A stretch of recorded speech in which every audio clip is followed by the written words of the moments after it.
you'll start that chapter. Yeah, when I will start that chapter, then we will see that those doubts. How many doubts do you have? One, two, or many? So actually, the concept is not that clear to me. There are so many identities and stuff. So that is what I want. That chapter revision should be there properly. Okay, so right now we are doing functions, relation and function. So after that there is trigonometry, and then we will come to quadratic equations. After that, as far as I remember, the sequence of the chapters in NCERT. So let us see if it would be feasible to start quadratic before trigonometry. We can see that. Otherwise, we will see after trigonometry.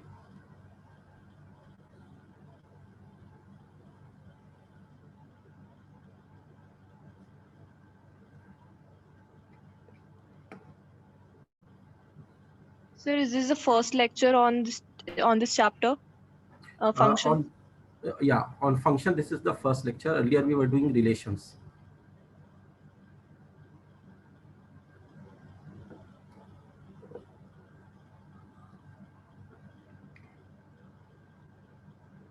Let us wait for others to join also meanwhile. So we have to start functions today.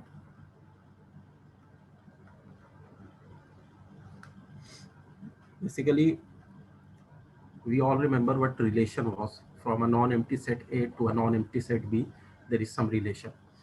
So all relations are not functions. There are some conditions for relations to become function. So that we will discuss now. Devansh has also joined. So, Yeah, Ayushi. I had one problem regarding the test that you uploaded in the LearningView app for the sets. The options are not showing there. What was the question? May I know the question? No, sir, I have no doubt regarding any question. It's just that the options for the questions are not showing.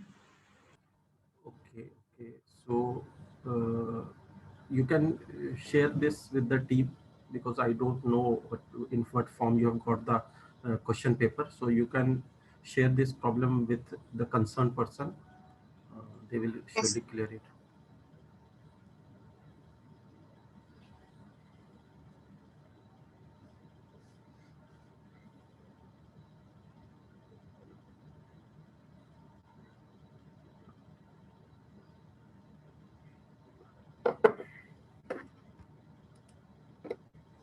Okay, Arushi has also joined.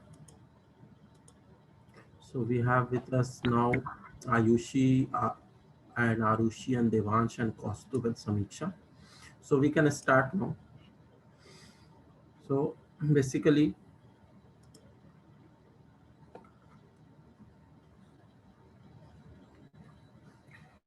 Functions क्या होते हैं पहले हमें ये समझना है. तो अगर हमारे पास एक सेट ए है, इस सेट के कुछ एलिमेंट्स हैं, और एक सेट बी है, इसके भी कुछ एलिमेंट्स हैं, और इस सेट ए में से कुछ एलिमेंट्स को हम कुछ एलिमेंट्स बी पे मैप करते हैं, लेकिन कुछ कंडीशन का ध्यान रखते हुए. What is that condition?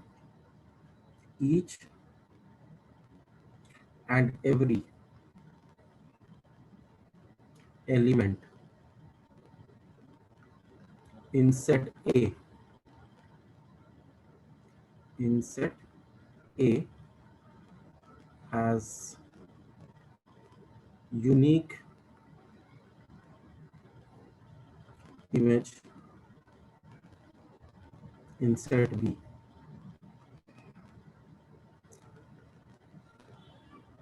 तो रिलेशन में ऐसी कोई कंडीशन नहीं थी. रिलेशन में सेट ए से सेट बी में हम मैप कर सकते थे अंडर एनी सर्कमस्टांसेस. लेकिन यहाँ पर फंक्शन होने के लिए इस बात का होना जरूरी है. आरुषि, तुम अपना ऑडियो थोड़ा म्यूट कर देना, थैंक यू. तो यहाँ पर फंक्शन होने के लिए इस बात की जरूरत है कि each and every element in set A का हर एक element unique image in set B से मैप करे. मतलब इसको अगर हम समझना चाहें तो सबसे पहले ये समझ सकते हैं कि इसमें जो है सेट ए का बी पे मान लो कि ये इसका इमेज है, ठीक है. इस पे फंक्शन एक्ट किया और फंक्शन ने इस वैल्यू का, दिस वैल्यू इज ए, इसका एक इमेज यहाँ पर दिया which is actually f of a। तो यहाँ पर इसका एक यूनिक इमेज मिलेगा। ऐसा कभी नहीं होगा कि मान लो कि a का एक इमेज ये भी मिल रहा है और एक दूसरा इमेज यहाँ पर भी मिल रहा है, ठीक है, ऐसा नहीं एक्सेप्ट कर सकते, नहीं तो ये फंक्शन नहीं होगा, फिर ये ऐसा नहीं हो सकता। हर एक एलिमेंट का यूनिक इमेज होना चाहिए, एक ही इमेज होना चाहिए। उसी तरीके से हर एक एलिमेंट का इमेज होना चाहिए। जैसे मान लो ये है, ये यहाँ पर मैप हो गया, ठीक है, ये है, ये यहाँ पे मैप हो गया, ये है, ये यहाँ पे मैप हो गया। तो इस तरीके से सेट ए का हर एक एलिमेंट मैप होना चाहिए और एक यूनिक इमेज के साथ मैप होना चाहिए। अगर सेट बी में कोई एलिमेंट बच जाता है तो कोई दिक्कत नहीं है। सेट बी में जैसे ये एक एलिमेंट है, ये बच गया, this is not an image of any,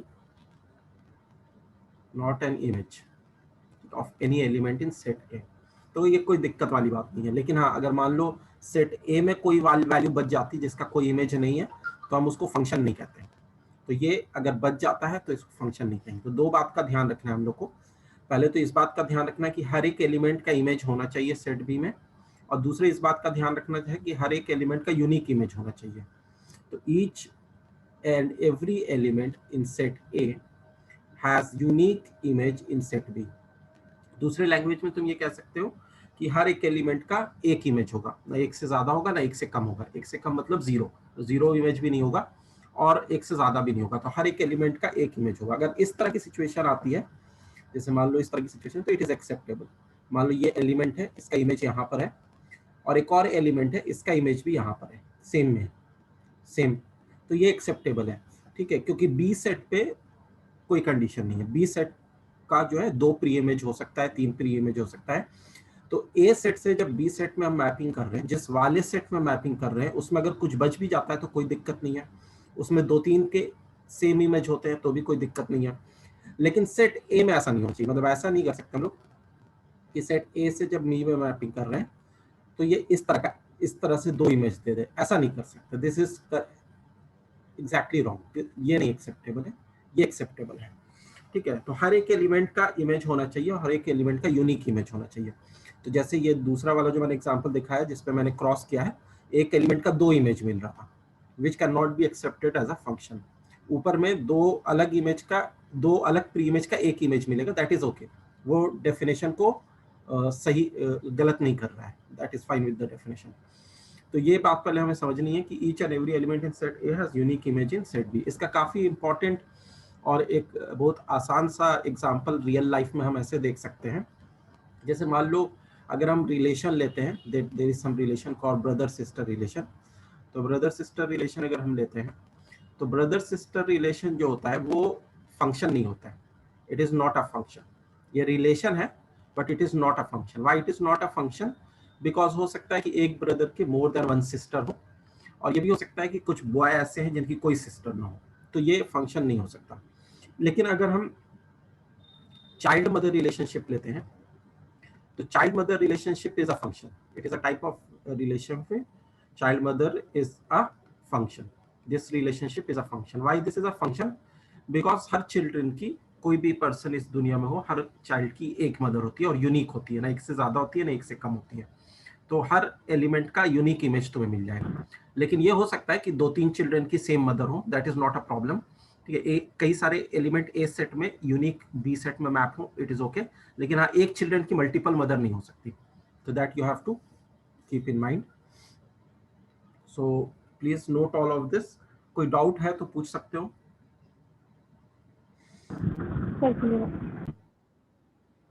okay,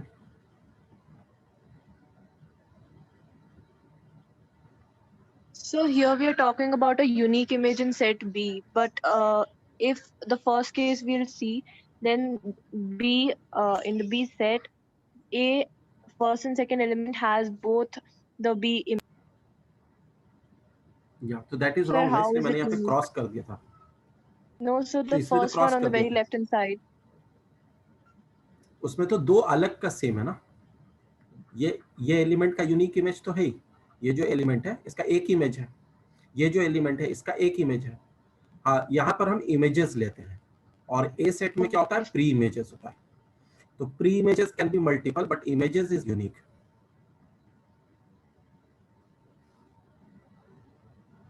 pre image multiple हो सकते हैं ना, ए सेट में कई सारे का एक सेम इमेज तुम बी में ले सकती हो, लेकिन एक एलिमेंट का मोर देन वन इमेज नहीं ले सकते.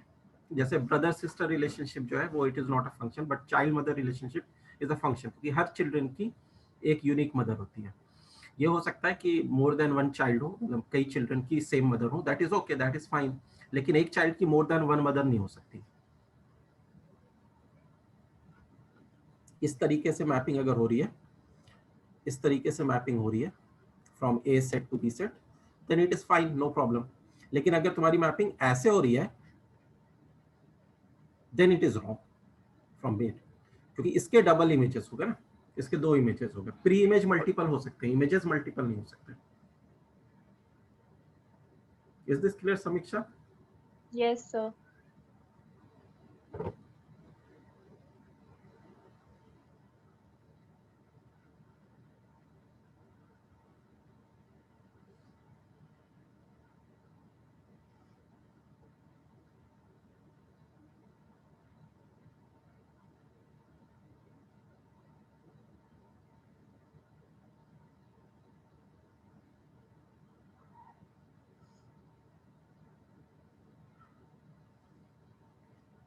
So there are few terms associated with function which we have to see. I'm erasing this. So basically there are three terms. One is domain, one is range, one is codomain.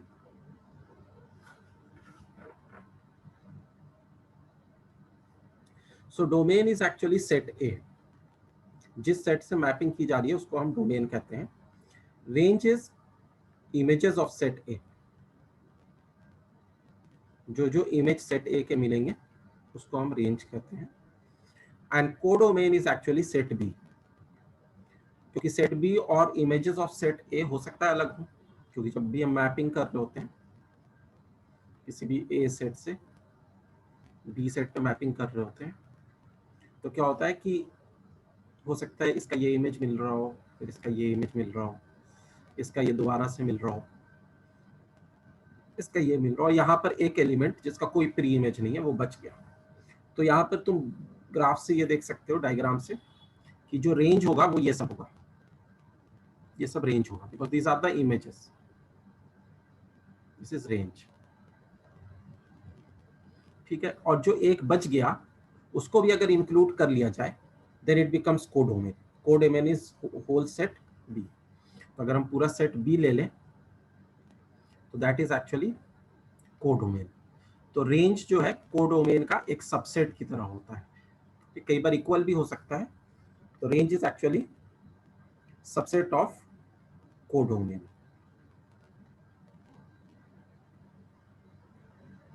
और set ए के तो सारे element की mapping होती ही है, तो वहां पर तो किसी के बचने का कोई चांस ही नहीं है, क्योंकि फंक्शन का डेफिनेशन ही यही होता है.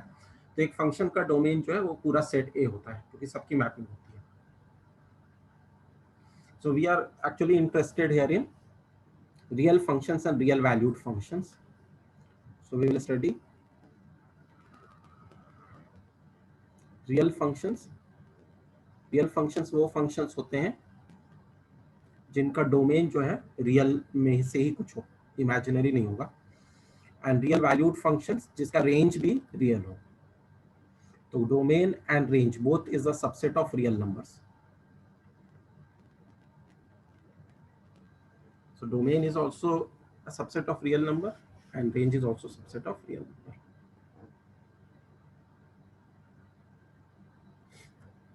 तो हमारा जो सिलेबस है उसमें रियल फंक्शंस और रियल वैल्यूड फंक्शंस हैं. तो हम जब भी डोमेन नहीं दिया होगा, अगर डोमेन नहीं दिया हुआ है, कई सारे अभी केसेस हम लोग देखेंगे जिसमें डोमेन दिया हुआ नहीं क्वेश्चन में, हमें फाइंड आउट करना है. तो जब हमें फाइंड आउट करना है तो इस बात का ध्यान रखते हुए करना है कि हम रियल फंक्शंस और रियल वैल्यूड फंक्शंस के बारे में ही पढ़ रहे हैं.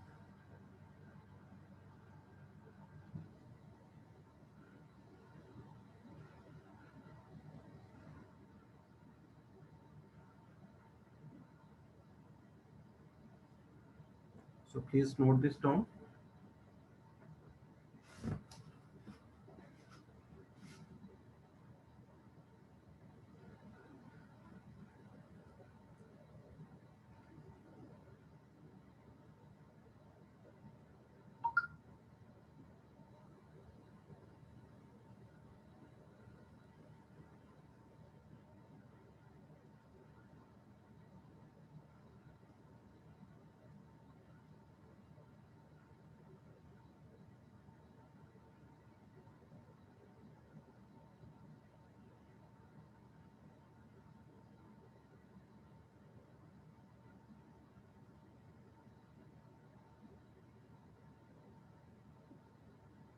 We'll also study few types of functions. Before that, let me give you some example of domain and range of a function. So I'm erasing this.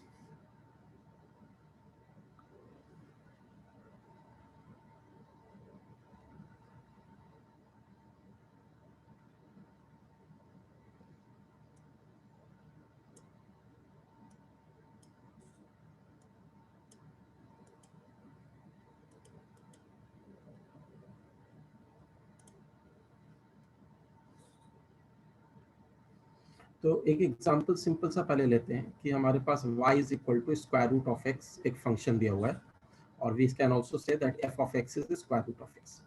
किसी भी तरीके से एक्सप्रेस कर सकते हैं. y इज द इमेज, या f of x भी कह सकते हैं, that is the image, and x is the pre image. तो यहाँ पर तुमसे पूछा जाएगा फाइंड इट्स डोमेन. तो डोमेन यहाँ पे दिया हुआ नहीं है, डोमेन क्या है, डोमेन हमें पता करना है. तो how can we find its domain? तो सबसे पहले यहाँ पर स्क्वायर रूट के अंदर x है, तो हम जो फंक्शन कंसीडर करना है वो real and real valued function करना है. तो मतलब x की हम वही वैल्यू ले सकते हैं, real function and real valued function. हम इसके बारे में पढ़ रहे हैं. तो हम x की वही वैल्यू ले सकते हैं जो आउटपुट में रियल फंक्शन है. तो आउटपुट में रियल फंक्शन कब मिल सकता है? जब x जो स्क्वायर रूट के अंदर है, this x which is inside the square root, उस पे क्या कंडीशन होनी चाहिए? Under what condition you can get a real value?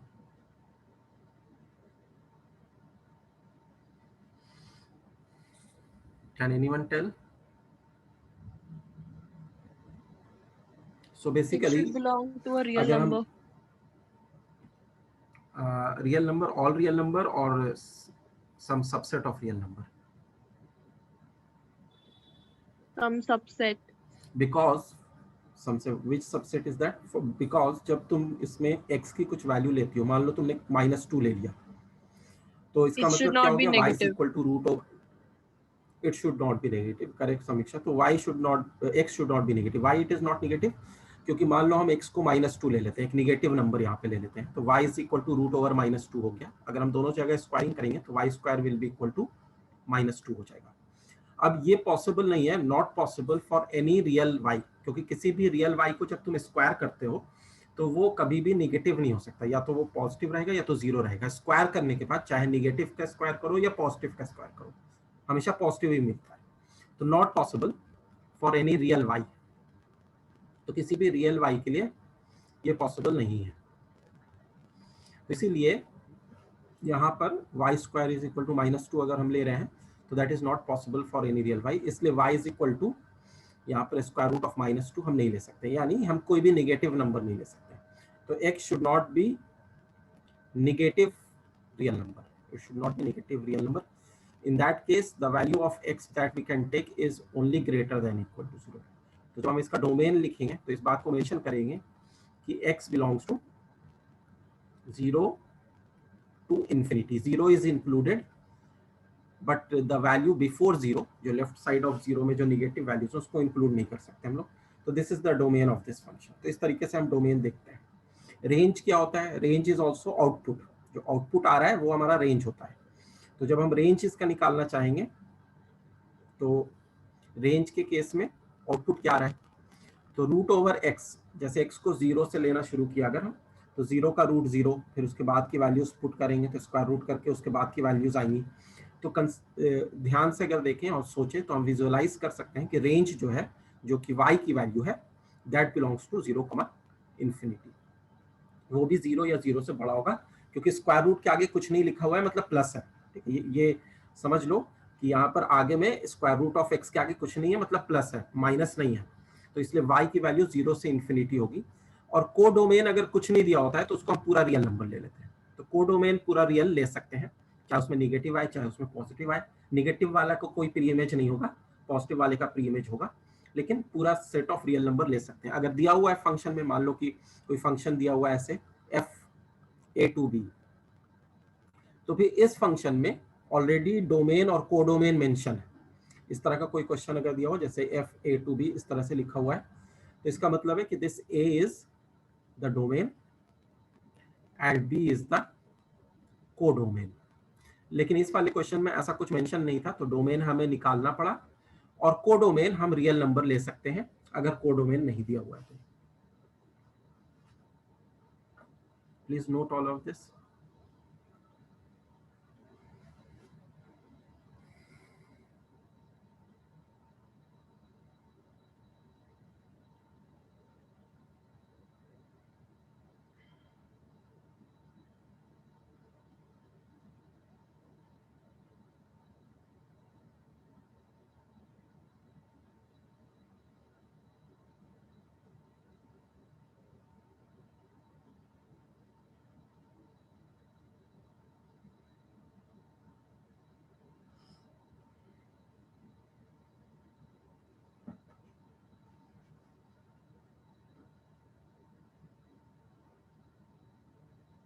Anyone having any doubt anywhere, they can ask.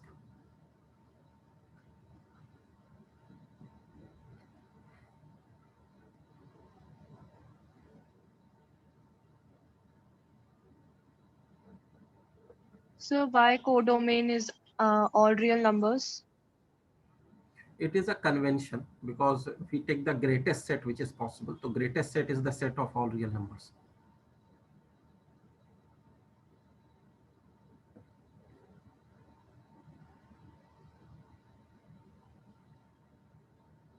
This is something we have to memorize, that codomain can be real number because it is the greatest set we have to take. Yeah, if it is not given, if it is not given in the question. If it is given in the question, then that is the codomain.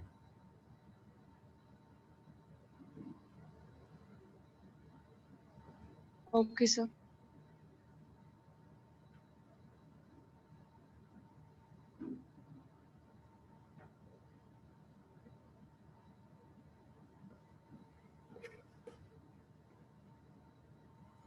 Now we'll see types of functions.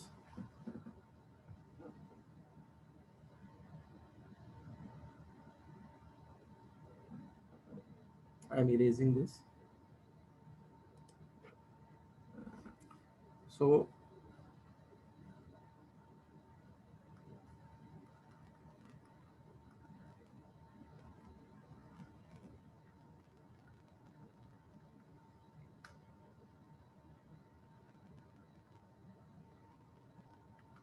Type of functions में कई सारे type हैं। तो अभी जो NCERT में दिया हुआ है पहले वो हम लोग देखेंगे। तो टाइप्स ऑफ फंक्शंस में पहले आइडेंटिटी फंक्शन आता है। आइडेंटिटी का मतलब ये होता है पहचान। तो ऐसा फंक्शन जो इनपुट की आइडेंटिटी को चेंज ना करे। एफ ऑफ एक्स अगर हम लेते हैं ना, तो this x is actually the input, जो हमने पहले पढ़ा भी था। It is the independent variable और द इनपुट और इंडिपेंडेंट वेरिएबल। तो एक्स जो होता है वो इनपुट होता है। जब एफ उसके ऊपर एक्ट करता है, F is like a machine, it is a function और a machine which acts on X और कुछ आउटपुट देता है। That output is F of X. ये एफ ऑफ एक्स को हम वाई से दिखा सकते हैं and this is the output, that is the dependent variable. It depends upon the value of x and the function which we are applying.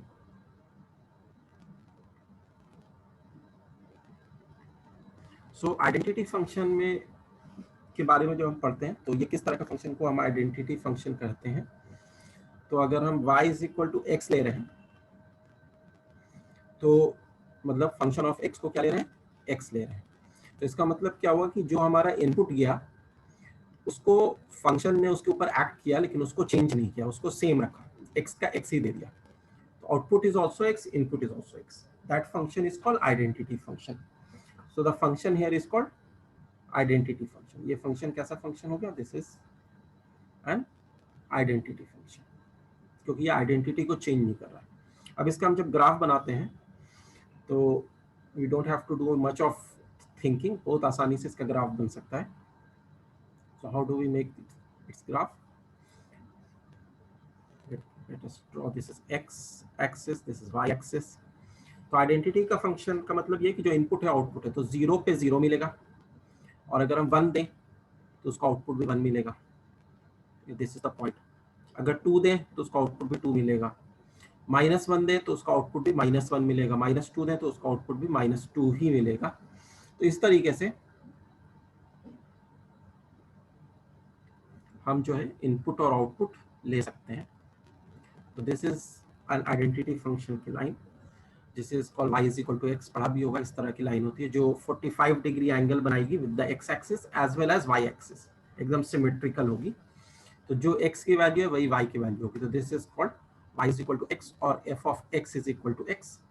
This line is called the identity function graph.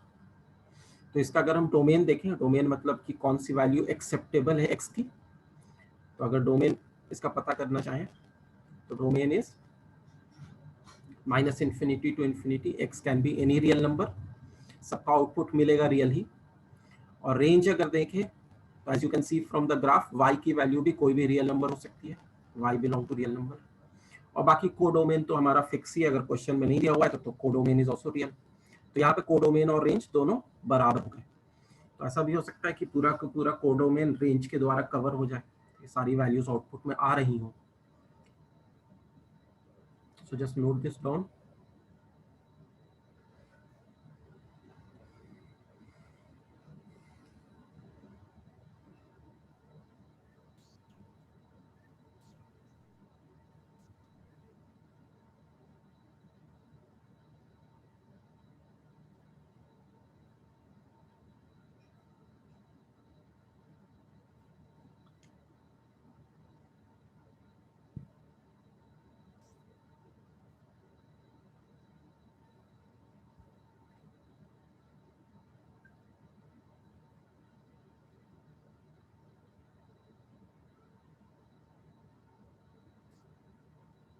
Is this clear to everyone? Identity function. Yes, sir.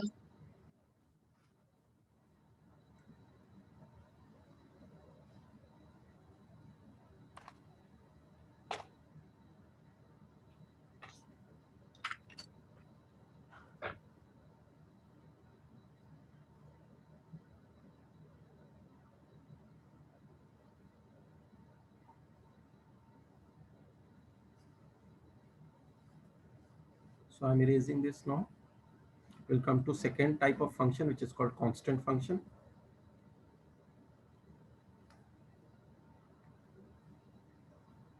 Ashish, you joined little late. You are getting it now?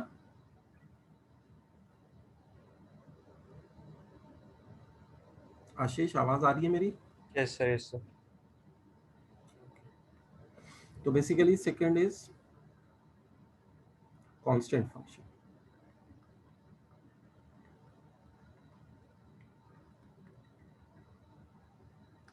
तो constant function नाम से ही पता चल रहा है कि तुम input कुछ भी दो, आउटपुट फिक्स रहेगा, दैट इज कांस्टेंट, वो चेंज नहीं होगा। तो ये इस तरह का फंक्शन होता है कि f of x is equal to c, where c is any constant value, कोई भी कांस्टेंट वैल्यू हो सकती है, जैसे 3 हो सकता है, -7 हो सकता है, 0 भी हो सकता है, कोई एक कांस्टेंट वैल्यू हो।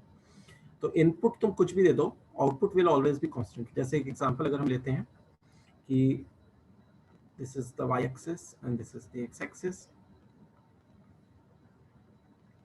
And when you are getting for 1, you are getting a value called 3. If you are at 0, the value is 3 again. You are at 2, the value is 3 again. 1.5 भी ले सकते हैं, 1.414 √2 कुछ भी ले लें, माइनस में वैल्यू ले लें तब भी 3 है। तो we can see that the line or the graph of the constant function will be like this. एक स्ट्रेट लाइन होगी इस तरीके से, एकदम स्ट्रेट में नहीं बना पा रहा हूँ, लेकिन इसको समझ सकते हो कि this is a straight line, this is a straight line which is parallel to x axis and it is passing through 3 on the y axis. तो इसकी इक्वेशन क्या होती है, y is equal to 3। यहाँ पे मैंने कांस्टेंट किसको लिया, 3 को लिया है। तो तुम x की कोई भी वैल्यू लो, नेगेटिव, पॉजिटिव, 0 कुछ भी लो, तो आउटपुट तुम्हें फिक्स मिलेगा, दैट इज 3, वो कभी चेंज नहीं हो रहा है। तो इस तरह के फंक्शन को हम क्या कहते हैं, कांस्टेंट फंक्शन। तो बेसिकली अगर हम यहाँ पे इस कांस्टेंट फंक्शन के बारे में, के डोमेन के बारे में जानना चाहें, तो domain is whole real number. ये डोमेन जो है x की तुम कोई भी वैल्यू ले सकते हो, सबका आउटपुट कांस्टेंट मिल रहा है, तो इसलिए डोमेन कोई भी रियल नंबर हो सकता है। रेंज की अगर बात करें तो कोई बता सकता है इसका रेंज क्या होगा, आउटपुट क्या होगा?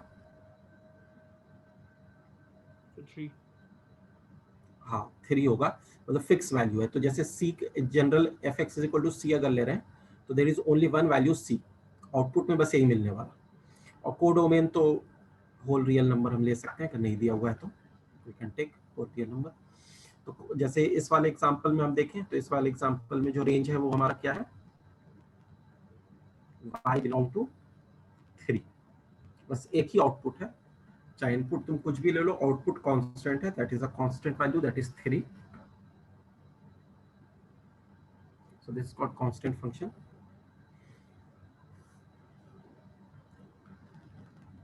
So how did you plot the graph? What I did, I took different values of x। एक बार मैं फिर से करके दिखा देता हूँ। ये x एक्सिस है, तो x एक्सिस की कोई भी वैल्यू ले लो। y एक्सिस पे जो पॉइंट मिल रहा है वो 3 है।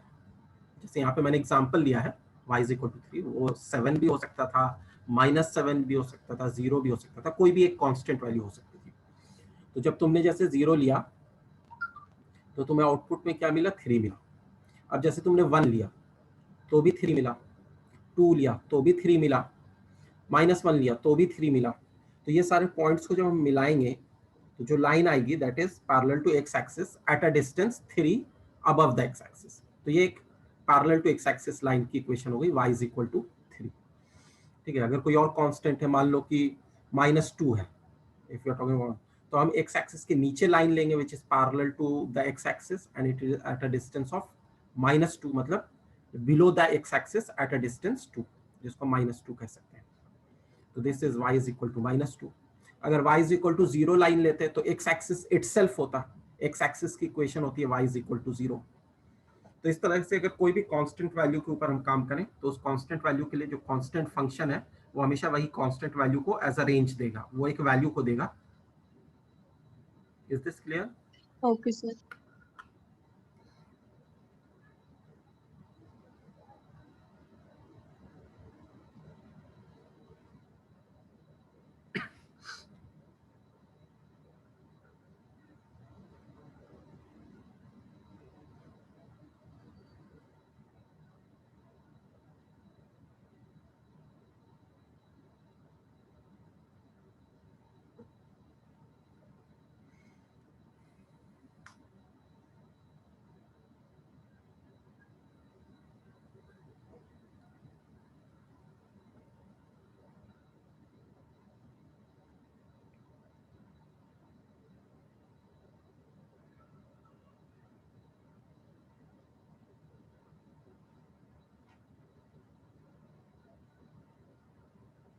लिख लेना तो बता देना।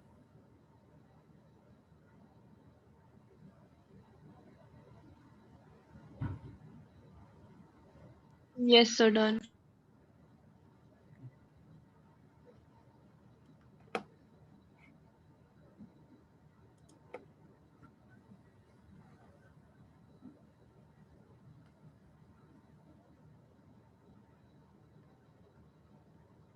पॉलिनोमियल फंक्शन,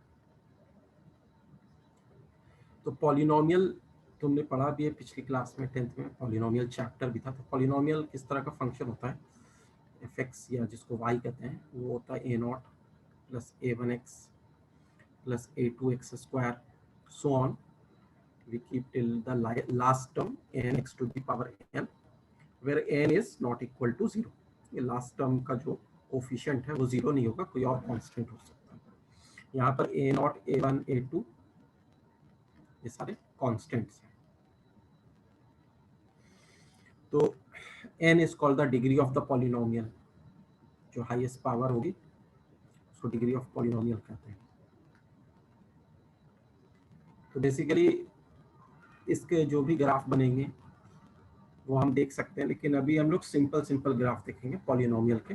वैसे तो इसका डोमेन की बात करें तो for any polynomial function domain is real number. Range change होगा according to the polynomial function, किस टाइप का पॉलिनोमियल फंक्शन है, लेकिन डोमेन हमेशा रियल नंबर होगा। मतलब पॉलिनोमियल फंक्शन में इनपुट हम कोई भी x की रियल वैल्यू ले सकते हैं, उसमें कोई कंडीशन नहीं होती है, क्योंकि x की जो पावर होती है उसमें जो पावर होती है x की वो नॉन निगेटिव इंटीजर होती है।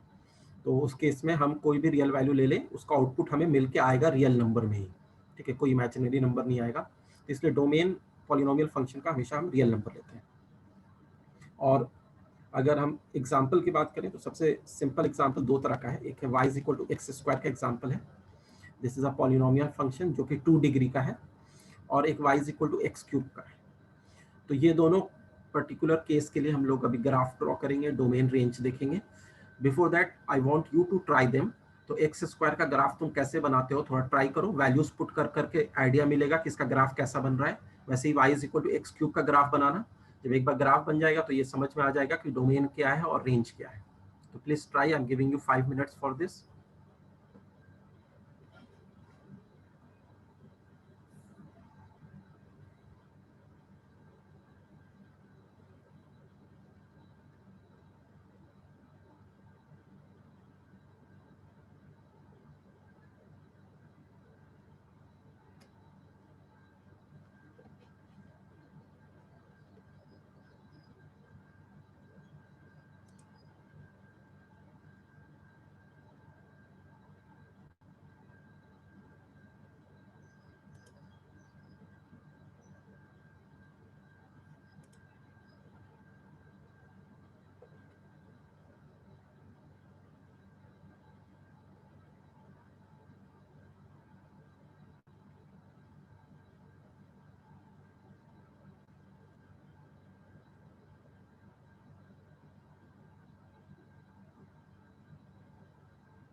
You take your time, try to draw the graph of x square as well as x cube. Though I cannot check your graph, but you can try, and when I will draw it, you can compare with your graph. और अगर कहीं पे कोई mismatch हो रहा है तो क्यों हो रहा है, क्या गलती हुई है, ये सब समझ सकते हैं।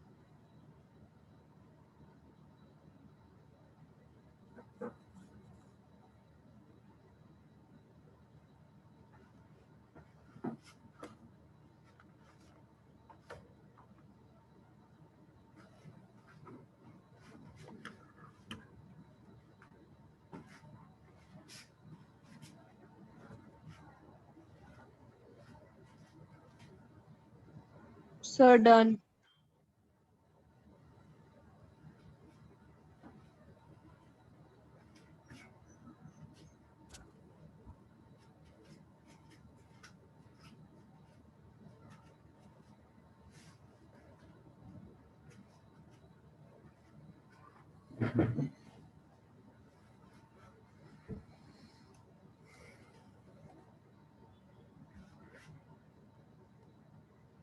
Sir, done. Okay,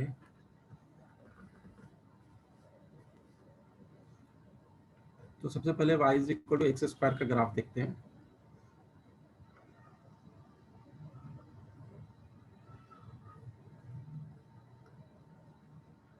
okay Arushi, you have also done it. तो कुछ वैल्यूज लेके प्लॉट करने की कोशिश करेंगे। कैसे करते हैं हम लोग जनरली, इस तरीके से कुछ करते हैं कि यहाँ पे बॉक्स बनाते हैं। ये इनपुट है x, ये आउटपुट है y। x को अगर 0 लेंगे तो 0 का स्क्वायर भी 0 होता है, 1 लेंगे तो 1 का स्क्वायर 1 होता है, अगर 2 लेंगे तो 2 का स्क्वायर 4 होता है। कुछ निगेटिव वैल्यूज भी ले लेते हैं, जैसे x को -1 लेंगे तो -1 का स्क्वायर क्या होगा, 1. 1 होगा, करेक्ट, पॉजिटिव होगा। -2 का स्क्वायर क्या होगा, 4 4. होगा, ठीक है। तो ये कुछ वैल्यूज हमने ले ली, इससे हमें आइडिया लगेगा कि ग्राफ कैसा बनेगा। तो एक पॉइंट तो 0 पे 0 ही है, input is also 0, output is also 0। उसके बाद हम 1 ले लें तो 1 का जो आउटपुट है वो 1 है, 2 ले लें तो उसका आउटपुट हमारा 4 है, -1 अगर लेते हैं तो -1 का 1 है, और -2 अगर लेते हैं तो -2 का 4 है। This is 4, this is 1। तो अब इनको पॉइंट्स को थोड़ा मिला के हमें आइडिया लगेगा कि ग्राफ कैसा बन रहा है। तो जब पॉइंट्स को मिलाएंगे तो ये ग्राफ ऐसे एक ऐसा ग्राफ बनता है, ठीक है। ये थोड़ा सा कर्व है, ये स्ट्रेट लाइन मत समझ लेना। हाँ, पैराबोला, जिसको हम क्या, it is parabolic graph, upward opening parabola. So the graph is upward opening parabola है। तो ये ऐसे करके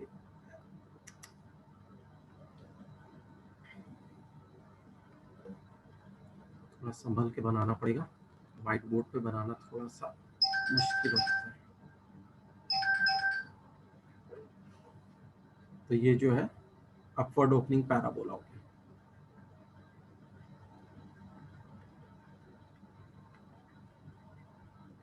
सर इसको हाइपरबोला नहीं बोल सकते? नहीं, हाइपरबोला अलग होता है, वो हम लोग कोऑर्डिनेट ज्योमेट्री में पढ़ेंगे। तो this is upward opening parabola. तो in this parabola you get the graph of y is equal to x square। अब इसमें अगर देखना चाहो डोमेन, तो डोमेन तो जैसे मैंने पहले बोला था कि कोई भी पॉलिनोमियल फंक्शन होगा, domain is x belonging to real number, x कुछ भी ले सकते हो। What we see if we talk about the range, तो रेंज इसका क्या होगा ये बताना इंटरेस्टिंग है। y की वैल्यू कहाँ से कहाँ तक,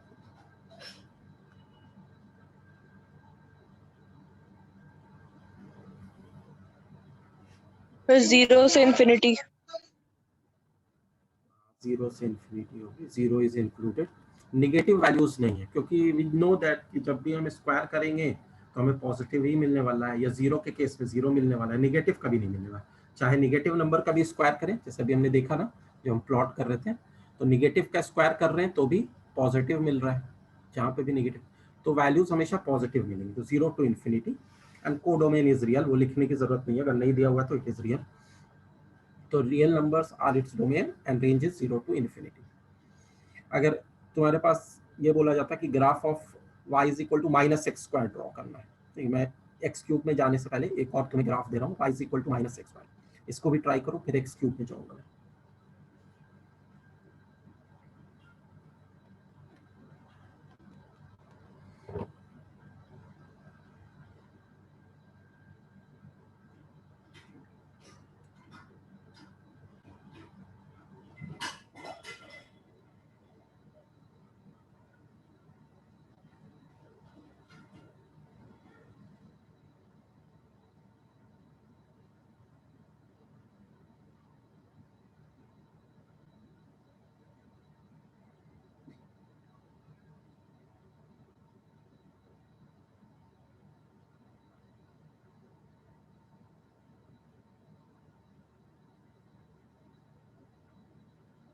So it would be a parabola opening downwards.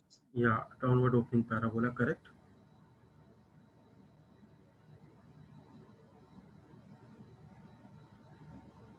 Everyone, please complete this.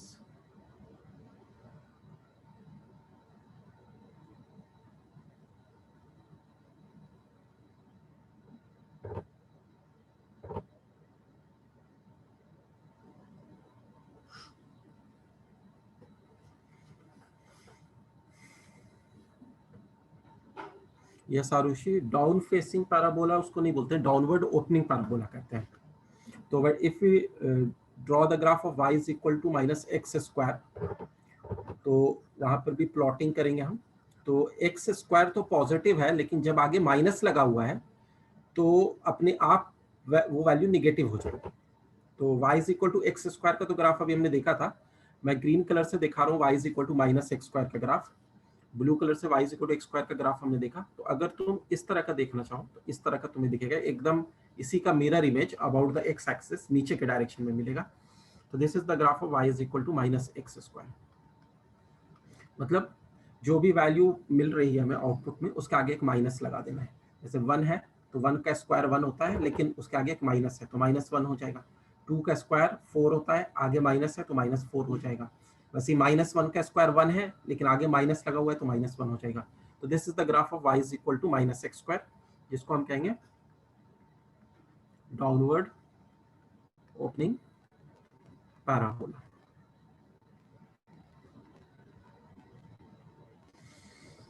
अच्छा, अब हम आते हैं y is equal to x cube के ग्राफ पे। इसको जब प्लॉट करेंगे, have you tried y is equal to x cube?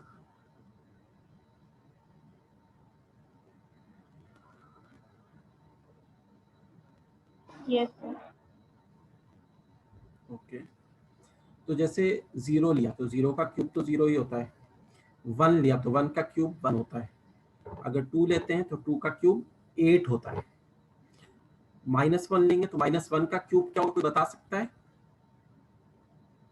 -1. जब क्यूब -1 होगा, क्योंकि -1 को 3 बार अपने आप के साथ मल्टीप्लाई करेंगे तो फाइनल वैल्यू जो होगी वो -1 होगी। -2 का क्यूब लेंगे तो दैट विल बी -8। -8. जब हम इसका ग्राफ बनाएंगे, यस, तो जब हम इसका ग्राफ बनाएंगे तो नाउ यू कैन प्लॉट, मैं फाइनल ग्राफ बना के दिखा दे रहा हूँ, तो अपना प्लॉट कर सकते हो। तो this will be a graph like this, एक ऐसे ऐसे ऐसे ग्राफ जा रहा होगा, ये इसका y is equal to x cube का ग्राफ है। तो if you see this graph is actually having domain as real number, domain तो रियल होगा ही क्योंकि ये पॉलिनोमियल फंक्शन है, और पॉलिनोमियल फंक्शन का डोमेन रियल होता है। रेंज क्या है इसका, कोई बता सकता है? y की जो वैल्यूज है,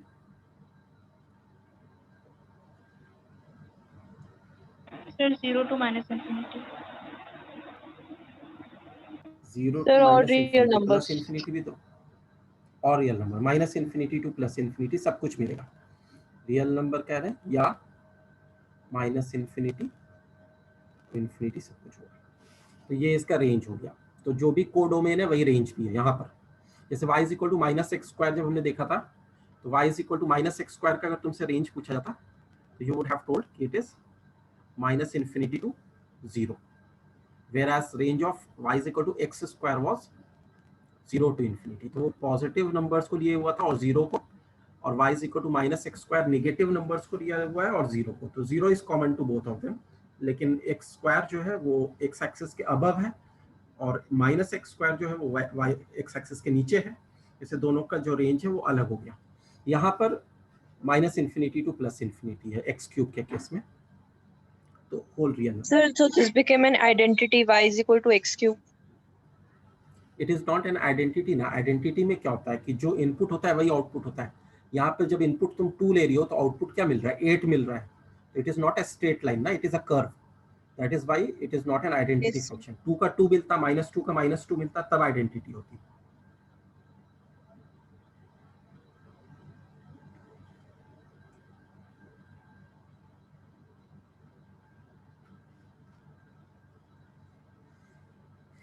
So, हाँ, एक y equals to -x² graph में जहाँ पर आपने ये बनाया कि 1, -1 जहाँ पर है, तो सर वहाँ पे x की वैल्यू +1 रहेगी। x की वैल्यू तो जो तुम ले रही हो x एक्सिस पे वो रहेगी, y की वैल्यू +1 रहेगी, मतलब -1 हो जाएगी। जैसे 1 पे जो तुम आउटपुट देखोगी और -1 पे जो आउटपुट देखोगी दोनों सेम होगा, एंड दैट विल बी -1। तो 1 का स्क्वायर 1 होता है, -1 का स्क्वायर भी 1 होता है, लेकिन आगे माइनस लगा हुआ है ना, -x², तो दोनों -1 बन जाएंगे। जैसे 2 लोगी तो 2 पे और -2 पे दोनों पे आउटपुट सेम मिलेगा, and that output will be -4।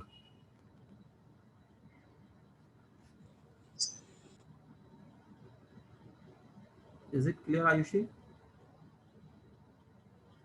Yes, sir.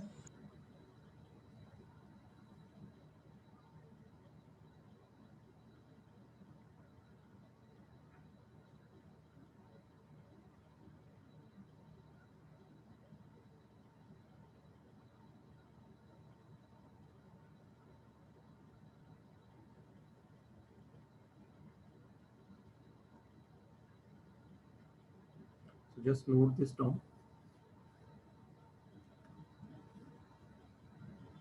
Okay, Arushi has said she has done it.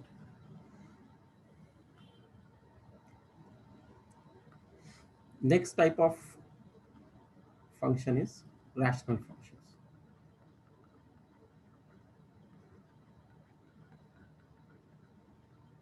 So rational functions कहते होते हैं कि न्यूमरेटर में भी पॉलिनोमियल हो और डिनोमिनेटर में भी पॉलिनोमियल हो, तो it is called a rational function. rx is equal to px by qx। तो बेसिकली न्यूमरेटर और डिनोमिनेटर दोनों पॉलिनोमियल होते हैं, और this is a polynomial and this is also a polynomial. इसमें बस एक कंडीशन ये होती है कि जो डिनोमिनेटर वाला पॉलिनोमियल है वो जीरो नहीं हो सकता। तो डिनोमिनेटर में अगर जीरो हो गया तो इट इज अनडिफाइंड, और जीरो भी एक पॉलिनोमियल होता है, इसको जीरो पॉलिनोमियल कहते हैं। तो जीरो पॉलिनोमियल नहीं हो सकता। अदरवाइज हम कोई और पॉलिनोमियल डिनोमिनेटर में ले सकते हैं। न्यूमरेटर में भी कोई भी पॉलिनोमियल हो सकता है, जीरो पॉलिनोमियल भी हो सकता है। तो बेसिकली इस तरह के फंक्शन को रैशनल फंक्शंस कहते हैं, जिसमें न्यूमरेटर में और बाय डिनोमिनेटर में, और न्यूमरेटर में भी पॉलिनोमियल है, डिनोमिनेटर में भी पॉलिनोमियल है, लेकिन डिनोमिनेटर का पॉलिनोमियल जीरो पॉलिनोमियल नहीं है। और इसका एक एग्जांपल जो है वो है y is equal to 1/x, simple example में से, जिसमें न्यूमरेटर में कांस्टेंट पॉलिनोमियल 1 है, डिनोमिनेटर में आइडेंटिटी पॉलिनोमियल x है। तो इसका ग्राफ ड्रॉ करने की कोशिश करो, कैसा ग्राफ आएगा, फिर उससे हमें पता चलेगा कि इसका डोमेन क्या होगा, रेंज क्या होगा।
सर वेव्स की फॉर्म में आ रहा है।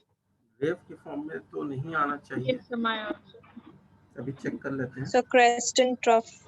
वैसे तो नहीं आना चाहिए।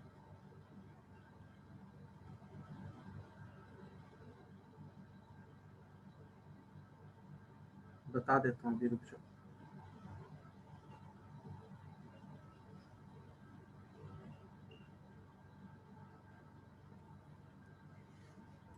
सो इसमें भी हम कुछ वैल्यूज प्लॉट करते हैं, उससे एक आइडिया लगेगा।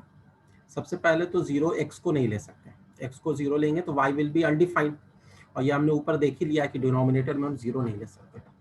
तो डिनोमिनेटर में 1 ले लेते हैं, तो 1/1 इज 1, -1 लेंगे तो -1/-1 इज ऑल्सो -1, 1/-1 इज -1। 2 लेंगे तो उसका रेसिप्रोकल हाफ हो जाएगा, और अगर हाफ लेंगे तो उसका रेसिप्रोकल 2 हो जाएगा। अगर -2 लेंगे तो उसका रेसिप्रोकल -हाफ हो जाएगा, और अगर -हाफ लेंगे तो उसका रेसिप्रोकल -2 हो जाएगा। तो ये कुछ वैल्यूज हैं, इसको प्लॉट करके हमें समझ में आएगा कि ग्राफ कैसा बनने वाला है।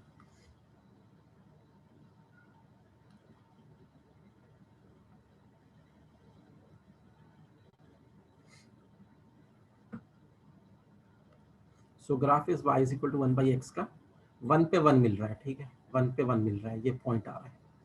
-1 पे -1 मिल रहा है, -1 पे -1 मिल रहा है, ठीक है, ये पॉइंट आ रहा है। और 2 पे हाफ मिल रहा है, तो 2 पे अगर आएंगे तो हाफ यहाँ पर होगा, और अगर हाफ की बात करें तो 2 मिल रहा है, यहाँ पे आएगा। तो you can see the graph would be something like this, और ये कभी भी एक्स एक्सिस को टच नहीं करेगा, ना वाई एक्सिस को टच करेगा। एक्स एक्सिस और वाई एक्सिस जो है इसके लिए एक टैंजेंट एट इन्फिनिटी का काम करेंगे। जो वर्ड हम यूज कर रहे हैं वो है एसिम्प्टोट, तो एसिम्प्टोट का काम करेंगे। एसिम्प्टोट के बारे में हम लोग बाद में समझेंगे कोऑर्डिनेट ज्योमेट्री में। बस इतना समझ सकते हो, ये जो रेड लाइन है, ये जो रेड कर्व है, वो ब्लैक वाई एक्सिस को और ब्लैक एक्स एक्सिस को कभी टच नहीं करेगा, कोशिश करेगा कि उसके पास होता चला जाए, लेकिन इन्फिनिटी पे जाके, जो कि कभी एग्जिस्ट नहीं करता है, वहां पर ये अप्रोच करेगा इसको टच करने के लिए, लेकिन कभी टच नहीं कर पाएगा।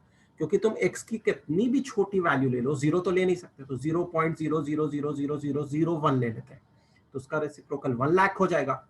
तो बहुत बड़ी वैल्यू हो जाएगी, तो और छोटा करेंगे और बड़ी वैल्यू हो जाएगी उसका रेसिप्रोकल। तो क्या होगा कि ऐसा लगेगा कि ये जो है इन्फिनिटी पे जाके टच कर रहा है। वैसे ही अगर हम वाले रीजन में देखें तो इसी तरह का ग्राफ माइनस वाले में इस तरीके से बन रहा है। सिमेट्रिकल ग्राफ है, यहाँ पे फिर मैं ड्रॉ कर रहा हूँ। तो ये y एक्सिस को इन्फिनिटी पे टच कर रहा है और x एक्सिस को भी इन्फिनिटी पे टच कर रहा है। वैसे ही माइनस x एक्सिस को इन्फिनिटी पे कर रहा है और माइनस y एक्सिस को भी इन्फिनिटी पे टच कर रहा है, मतलब एक्चुअली कभी टच करेगा नहीं। तो this is x dash and this is y dash. So this is the graph of y is equal to 1 by x. This is the graph of y is equal to 1 by x. तो अगर इसके domain की बात करें, कहाँ पे ये real value दे रहा है, तो वो है ऑल रियल नंबर एक्सेप्ट क्या? सर जीरो जीरो छोड़ के। x belonging to whole real number except zero. Zero included नहीं है, क्योंकि जीरो अगर ले लेते हैं हम x की वैल्यू तो 1 by zero is not defined, तो वो कभी मिलेगा नहीं।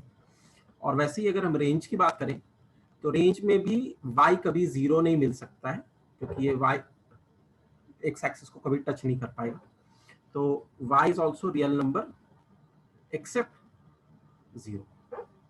So this is its domain and this is its range. And this is the graph of y is equal to 1 by x.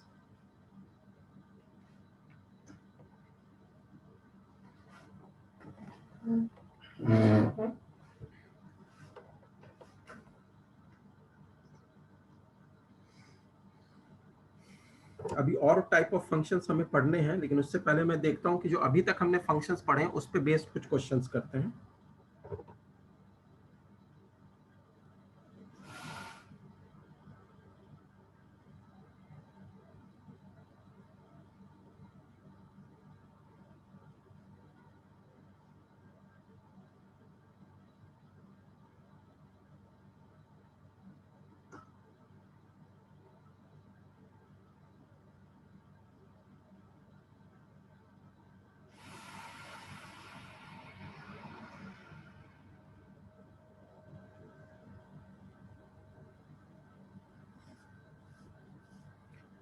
So write this down, then I will erase it.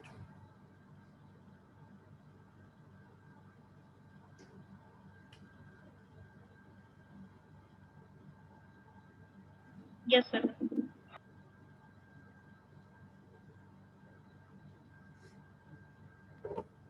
So the first question before us is find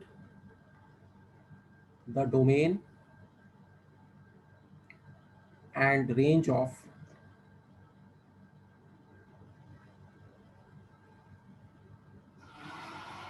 fx is equal to root over 9 minus x square.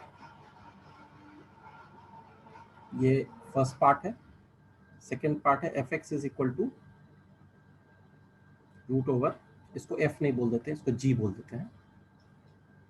कोई भी small alphabet से हम function को दिखा सकते हैं, x square minus 4। तो try to find the domain and range of these two functions.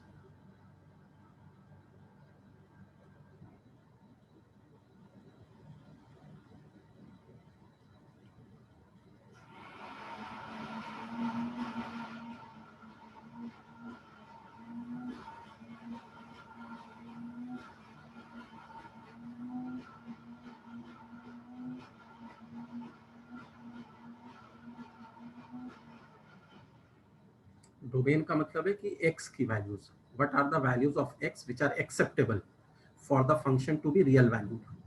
और रेंज मतलब fx की वैल्यू जो आउटपुट मिलेगा।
तो फर्स्ट वाला देखते हैं पहले, है ना, F x is equal to root over 9 minus x square. तो रूट के अंदर अगर कुछ है, this is the value inside the root 9 minus x square, तो रूट के अंदर की वैल्यू क्या होनी चाहिए, पॉजिटिव होनी चाहिए हमेशा।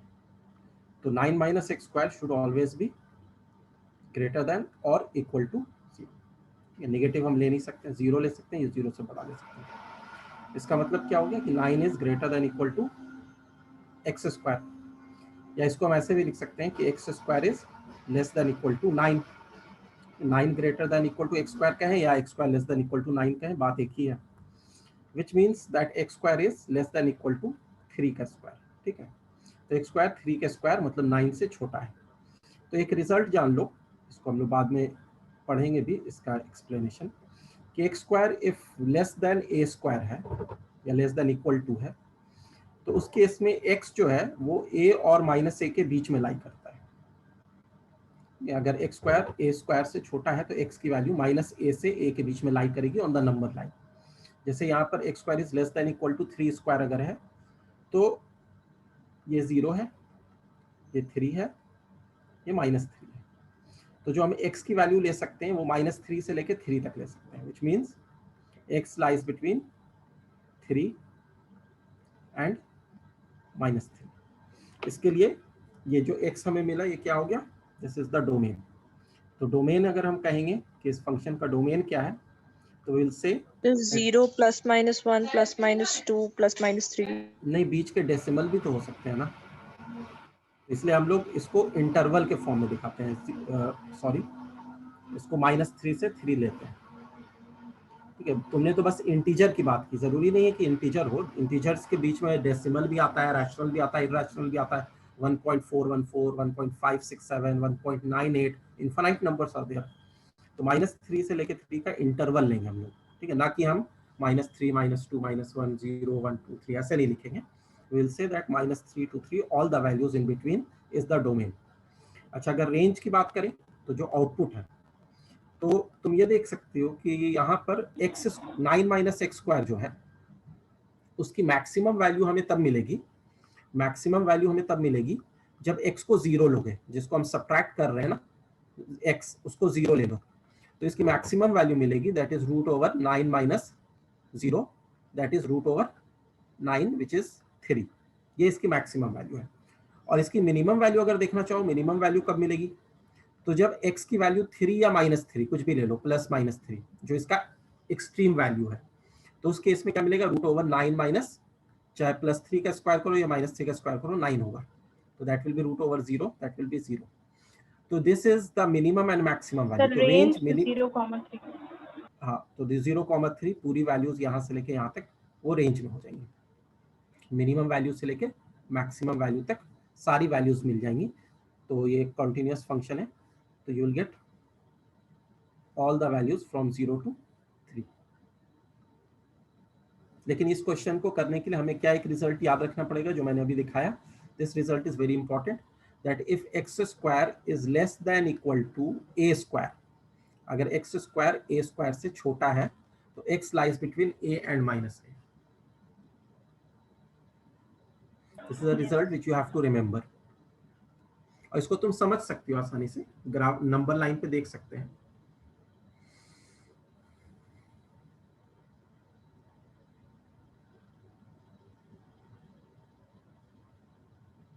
अगले वाले क्वेश्चन में एक्स स्क्वायर -4 है, तो एक्स स्क्वायर पॉजिटिव कर दिया है मैंने, तो उसमें थोड़ा सा अलग रिजल्ट लगेगा, पहले इसको नोट कर लो। इसमें सबको समझ में आ गया कैसे हुआ? Yes sir. यस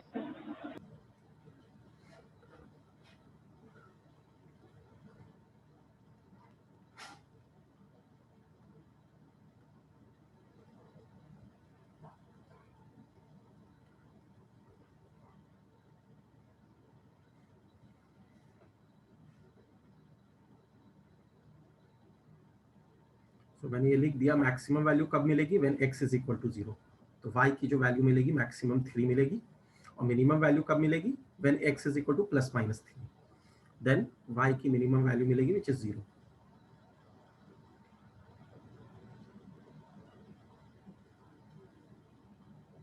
दूसरा वाला ट्राई करो, उसमें ये रिजल्ट यूज करना, उसमें रिजल्ट क्या यूज होगा, ध्यान से देख लो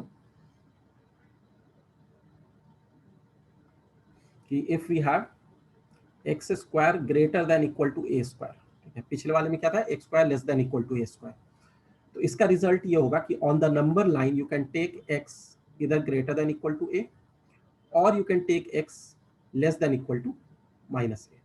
मतलब नंबर लाइन में अगर तुम्हारे पास ये ए है और ये माइनस ए है, ऑफ कोर्स जीरो बिटवीन में रहेगा कहीं पर भी, तो ए से या उसके आगे की वैल्यूज हम ले सकते हैं, माइनस ए या उसके पीछे की वैल्यूज हम ले सकते हैं। This is the result.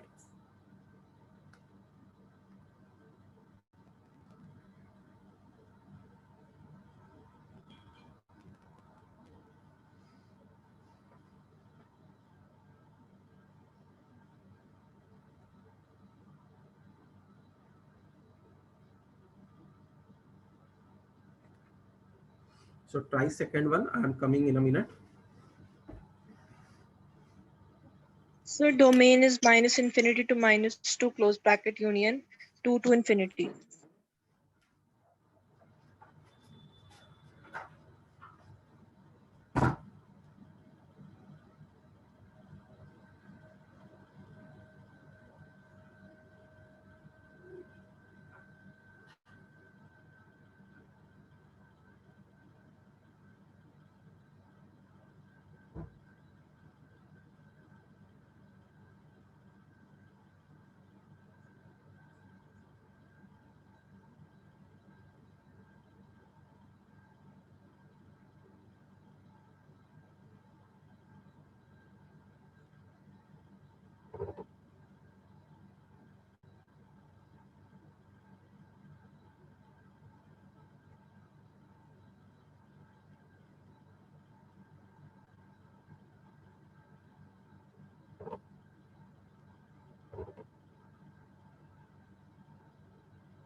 Yes किसी का रिस्पॉन्ड आया है आई थिंक।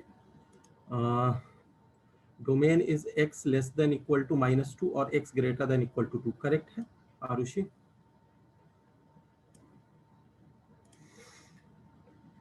सो बेसिकली अगर हम इसको करते हैं सॉल्व,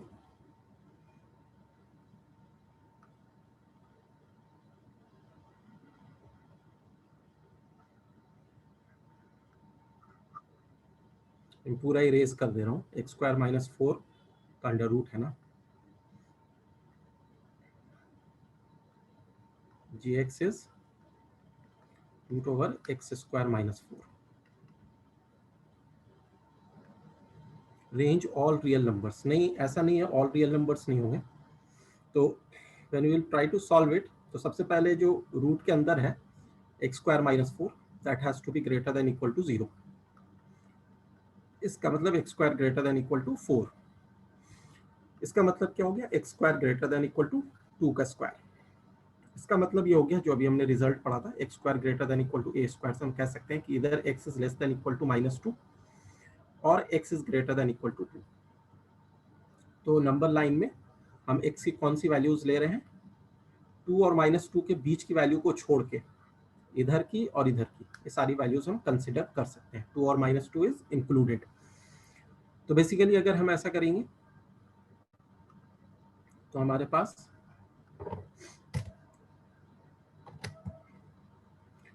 क्या हो रहा है कि जो डोमेन है that is coming out to be -∞ to -2, infinity को कभी इंक्लूड नहीं करते हैं इसलिए वहां पे हमेशा ओपन ब्रैकेट रहता है, 2 टू इन्फिनिटी।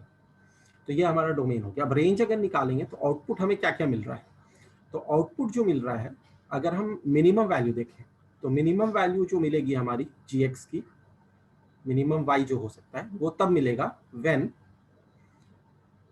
x² इज इधर x² is 4, when x² is equal to 4, क्योंकि जब x² 4 होगा मतलब x2 हो या -2 हो, तो उस केस में उसको थोड़ा ठीक से लिख देता हूं मैं,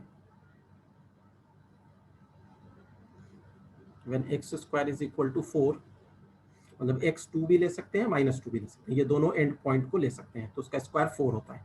तो when x² is equal to 4, y की जो वैल्यू होगी √4 - 4 that will be √0 that is 0, तो 0 होगी मिनिमम वैल्यू, आगे माइनस नहीं लगा हुआ है ना, रूट के बाहर माइनस नहीं है प्लस है, तो हम प्लस वैल्यू ले रहे हैं। मैक्सिमम वैल्यू की y अगर हम लेना चाहें तो when you will take x as infinity, इसको इस तरीके से दिखाते हैं, x अप्रोचेस इन्फिनिटी, तो क्या होगा कि y भी अप्रोच करेगा infinity, y will be infinitely large. तो हम क्या कह सकते हैं कि इसका जो रेंज होगा, डोमेन तो हमने निकाल लिया, रेंज जो होगा वो 0 से लेके इन्फिनिटी तक होगा। So this is the domain and this is the range.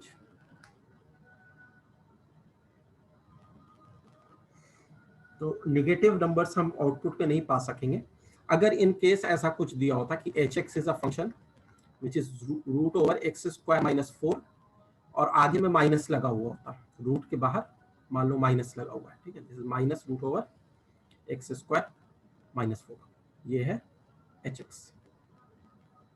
तो हम उस केस में कह सकते थे कि अब हमें जो रेंज मिलेगा वो एक्चुअली -∞ से लेके 0 मिलेगा।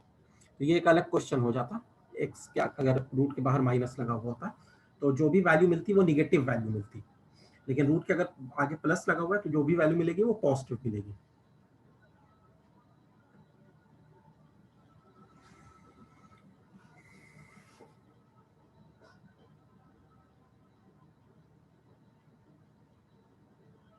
सर हम लोग डोमेन में बोल रहे हैं कि हम रेंज इन्फिनिटी को इंक्लूड नहीं करते, इसलिए हम क्लोज ओपन ब्रैकेट लगाते हैं। तो सर हम लोगों ने मिनिमम वैल्यू ऑफ y निकालने के लिए इन्फिनिटी को कैसे अप्रोच किया है?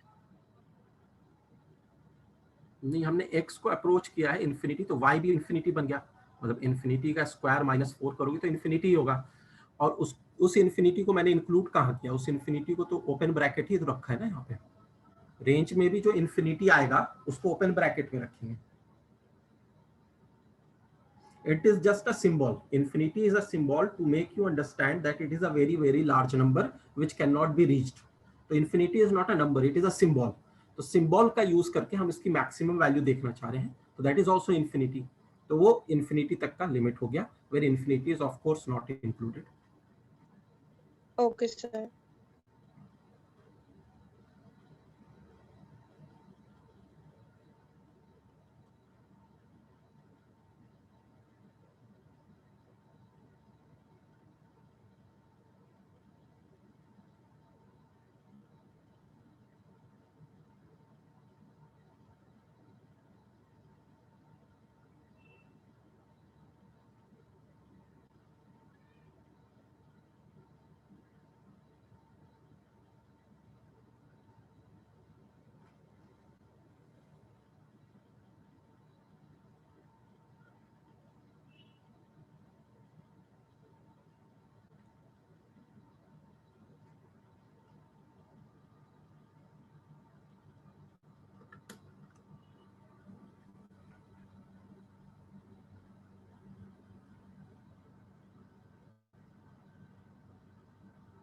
इसमें थोड़ा सा और अगर मैं चेंज कर देता, फॉर एग्जांपल अभी जो दो क्वेश्चंस देखे हैं उसको मैं इस तरह से अगर बना दूं कि f of x is a function which is 1 by root over 9 minus x square। इस बार मैंने root over 9 minus x square को डिनोमिनेटर में कर दिया, तो उस केस में इसका डोमेन क्या होगा और रेंज क्या होगा? पहले डोमेन बता दूं।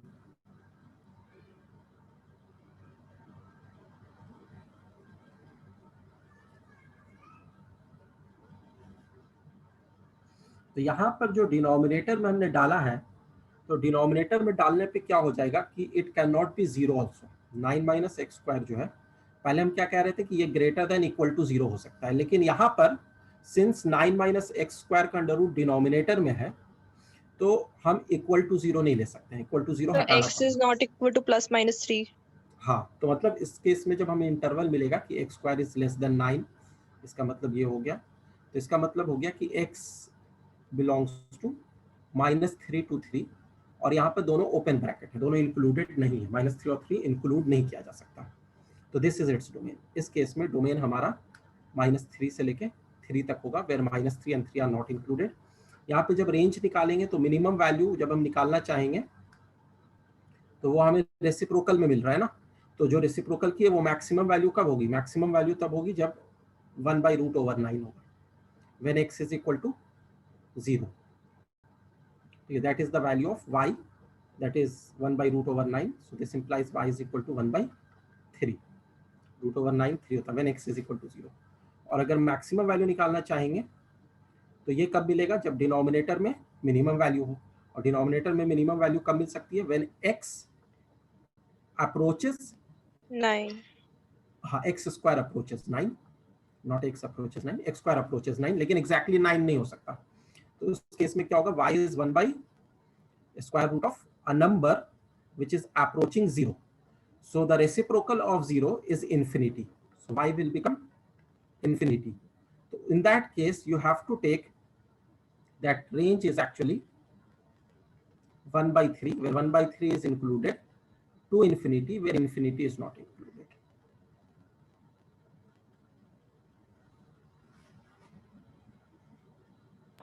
Okay sir.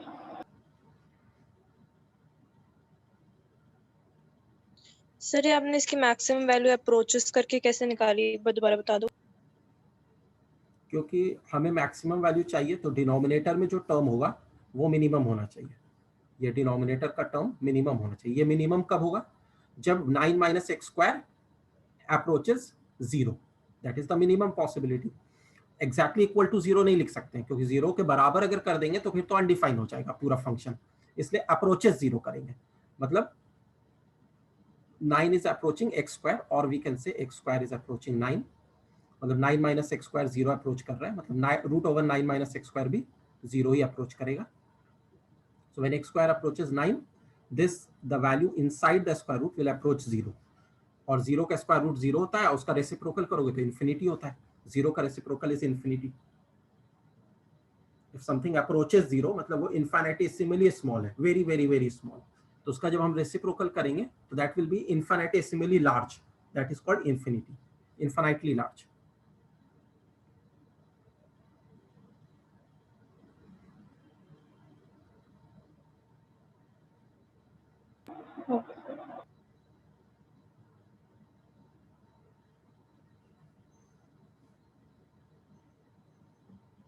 So in the next class we will continue with more type of functions. जैसे हम लोग को अभी मॉड्यूलस फंक्शन पढ़ना है, फिर उसके अलावा थोड़ा सा तुम लोग अपने से भी पढ़ के आओ तो समझने में आसानी होगी.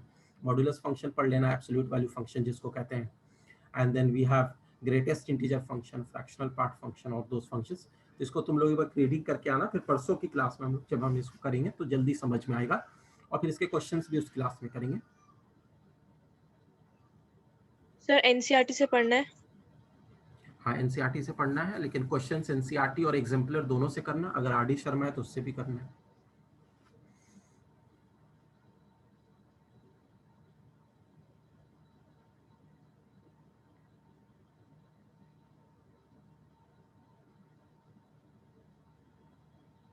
Thank you sir.